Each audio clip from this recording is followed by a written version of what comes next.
Ito ang GMA Regional TV News.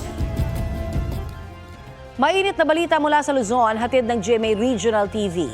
Bumangga ang isang truck sa sinusundan nitong dump truck sa Lubao, Pampanga. Chris, kamusta yung mga sakay niyan?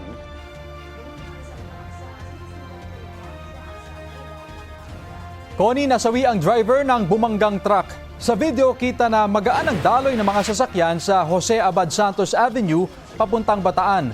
Ang dump truck bumagal ang takbo para magbigay daan sa isang van na patawid sa kalsada.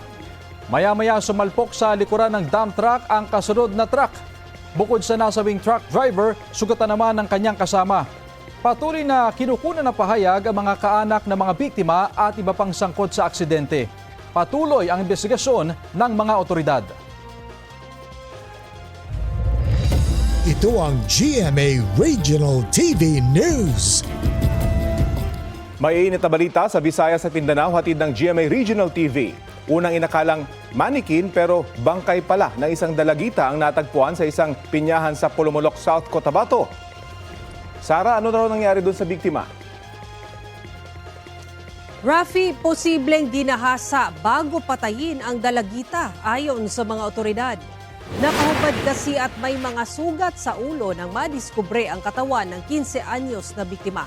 Isa sa ilalim pa sa mga pagsusuri ang bangkay, gayon din ang lip tint ng biktima na natagpuan sa lugar. May 2 persons of interest na nasa kustodiya ng pulisya. Ang isa sa kanila kinilala ng saksi na kasama raw ng biktima nitong Miyerkules. Suot niya raw noon ang kaparehong jersey na natagpuan sa crime scene. May mga sugat din daw ang isang person of interest na hindi niya maipaliwanag kung saan galing. Tuloy ang investigasyon ng mga otoridad.